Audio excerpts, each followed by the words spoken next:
Beautiful morning to you and welcome to the news at 7 on ABS Television. I am David Opohasile. The headlines this morning: Anambra State Government reassures a more quality road network across the state.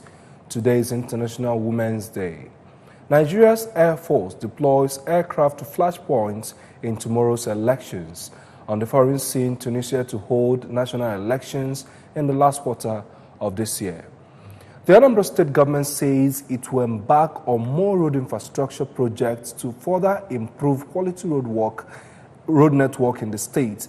The State Governor, Chief Willie OBIANO, stated this during the inspection of Enugu Link Road, which is under construction by the state government. Correspondent Emmanuel Okonkwo was there and now reports.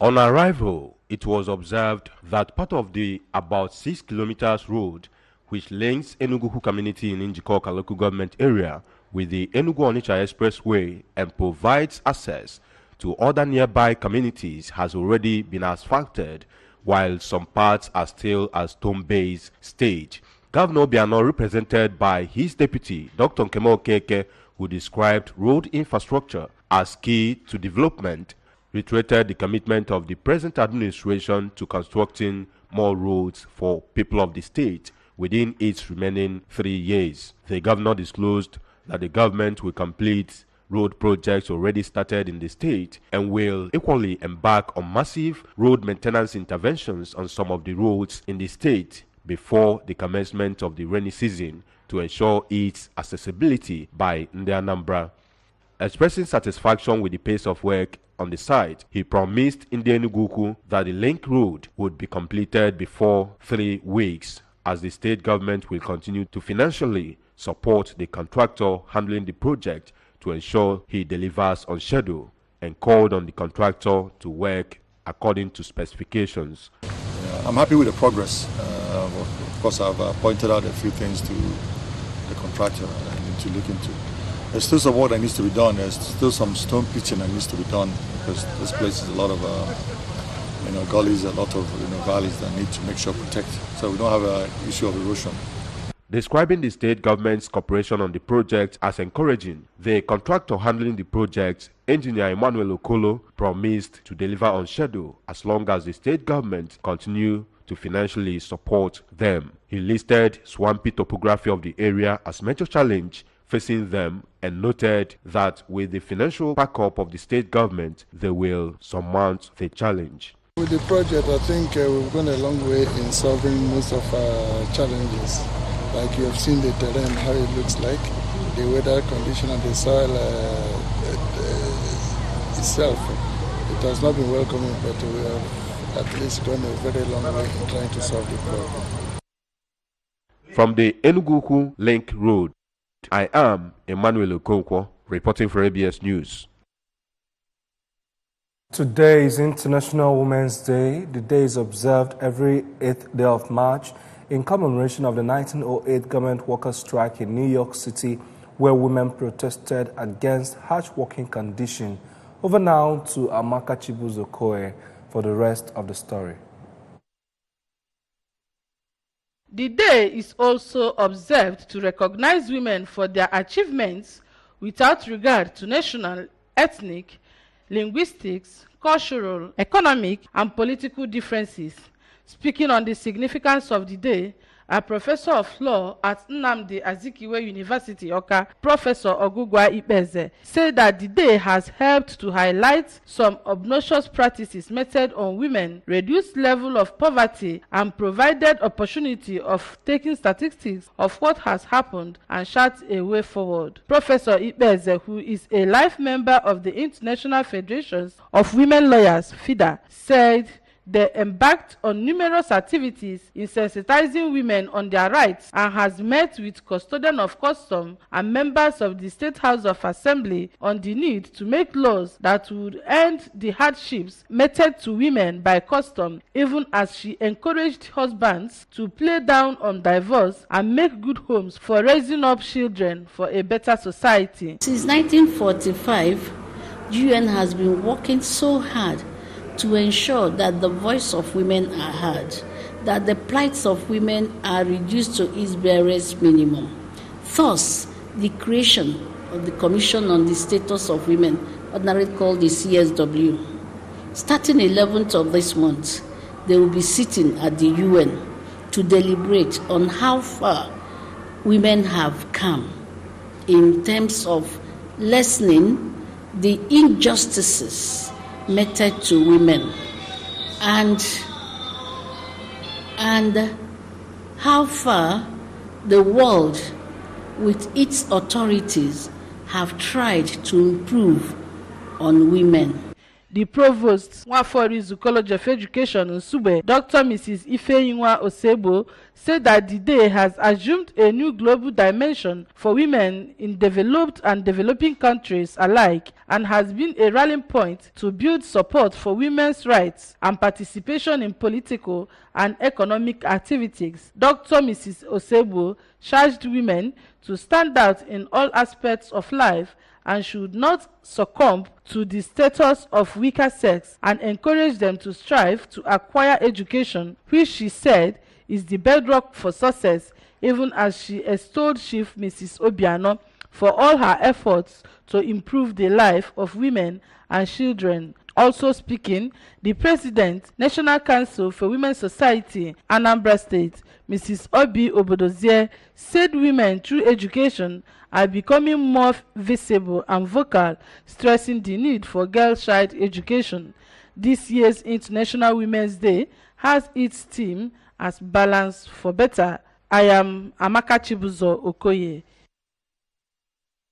Happy celebration to the women as they mark this day, Balance for Better, and especially for all others who are supporting the cause of women in our society. We move on now. The Anambra State government has alerted the public of an attempt by some unscrupulous politicians to cause crisis in Anambra State during this weekend's House of Assembly election. According to a statement endorsed by the Commissioner for Information and Public Enlightenment, Mr. C. Don Adenoba, the unscrupulous politicians are operating under the aegis of the Coalition for Better Anambra State, ostensibly led by a certain Dennis. The statement said the group wants to cause severe religious and ethnic crisis in the state, which will see Muslims at war with Christians as well as the Gala-speaking community of Anambra State in a bitter fight with the Fulanese. It explained that their secret plan, which according to sources has for days been known to security agencies, is to incite in the Anambra by alleging on the eve of the election that the state government is building a huge mosque in the heart of Awka, the Anambra State capital, and to accuse Fulani cattle herders of massacring hundreds of farmers in Anambra West local government area and even sucking their blood as part of a ritual. It made it clear that the allegations by the group are patently false, as the state government is not in the business of building places of worship, whether churches or mosques, stressing that the primary intention of the so-called Coalition for Better Anambra State is to cause fear and bitterness among the people, which will be manipulated to achieve electoral gains while endangering the lives of millions of Igbo people living in different parts of the country. It cautioned that when manipulated politicians carry out hate propaganda against other people living in Igbo land, which can lead to a grave crisis, it makes Igbo people outside Igbo land vulnerable to all manner of attacks. The statement advises in the Anambra to always disregard dangerous rumors by self-serving politicians whose stock in trade is the manipulation of primordial differences to achieve immediate electoral gains, but which will end up leaving the people worse off. The traditional ruler of Enugu in Njikoka Council area of Anambra State, Igwe Ralph Obumneme, has commended Governor Willie Obiano for launching the third phase of 20 million naira Anambra Community Tuesday Project initiative. Under the scheme, each of the 179 communities in the state will benefit from 3.58 billion naira budgeted for the program. They will receive 20 million naira to be applied to any project of their choice in their communities. We have the details. Igwe said this was a practical way of ensuring that all the communities in Anambra State feel the presence of government in addition to other projects, including roads, which the government is doing in the various communities. He explained the initiative allows local contractors execute the project that the communities choose using local labor which boosts the local economy. Igwe said that Enugu community applied the funds of the first and second phases towards modernizing and transforming the town's civic center. He called on Anambra to support the government of Chief Willie Obiano so that the peace, security, and other democracy dividends Anambra currently enjoy will be sustained. Meanwhile, the President General of Nokwa Progress Union, Sir Joseph Uchendu, has applauded the Anambra State government for being consistent in approval and release of funds for the 20 million naira Community Choose Their Projects initiative. Sir Uchendu, who was reacting to the commencement of the third phase of the project scheme, said Nokwa community built a one-story civic center in the first phase. According to the President General of Nokwa, the second tranche was used for perimeter fence around the civic center, provision of surface water tank and generating set, as well as renovation of Copper's Lodge at Community Secondary School, Nokwa. Sir Uchendu, who is a member of the executive of Anambra State Association of Town Unions, ASATU, commended the state government for its readiness to move on to the third phase of the scheme, expressing optimism that most of the 179 communities in the state will become greatly transformed after execution of this third phase of the program. He commended Governor Willie Obiano for that paradigm shift in development, which he said has made the entire state one big hub of civilization and development.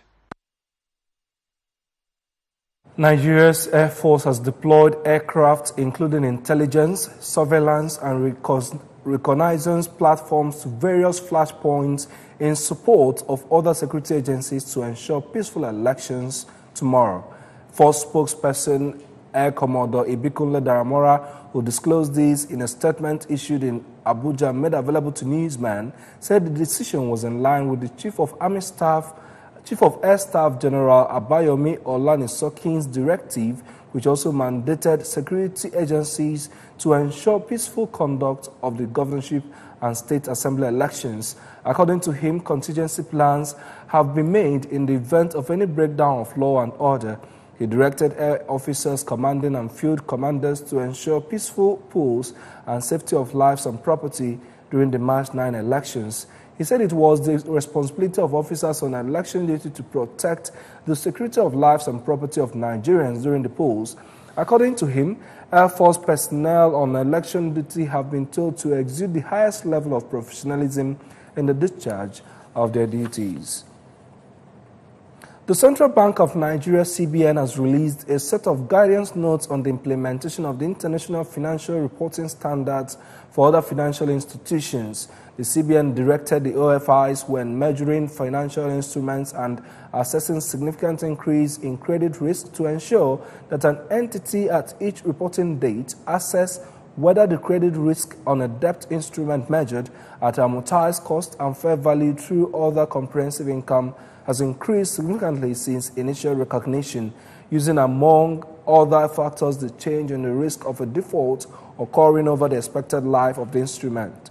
On impairment of financial instruments, it stated that OFIs are required to put in place appropriate policies to ensure sound credit risk assessment and measurement process, as well as system tools and data that appropriately aid the assessment of credit risk and computation of expected credit loss.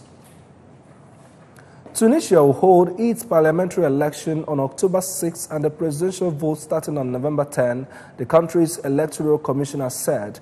This year's election will be the third round of national voting since Tunisia's 2011 revolution toppled long-time leader Zine El Abidine Ben Ali. The parliamentary race is expected to be a close fight between the moderate Islamist Ennahda Party, the more secular Tahrir Tounous Party of Prime Minister Youssef Chahid, and the Nida Tones Party led by Hafid Kaid Essebsi, the current president's son. The three parties rule the North African country together, but their coalition has been hit by infighting that has hampered decision-making and slowed economic reforms demanded by foreign donors. If a presidential candidate does not win outright in the first round, a second round will follow within 2 weeks, the commission said. And on sports this morning, Super Eagles captain and UEFA Champions League winner John Mikel Obi has said that promotion to the Premier League with Middlesbrough would rank as one of his finest moments in football. The 31-year-old midfielder collected 2 Premier League titles, a Champions League, Europa League and 3 FA Cup winners' medals with Chelsea and joined Borough on a short-term deal in January. Mikel Obi moved to the Riverside Stadium as a free agent after a lucrative stint in China with Tianjin Teda. Borough have lost just once in the league since his arrival and are 5th in the championship with 12 games remaining.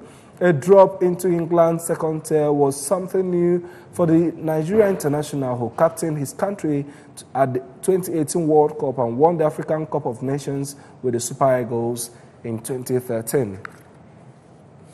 Remember, you can follow news and programs on ABS from any part of the world by logging on to our website, www.absradiotv.com.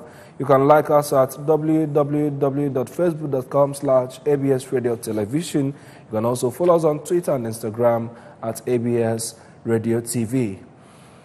Now, before we go, here are the main points again. Anambra state government has reassured a more quality road network across the state.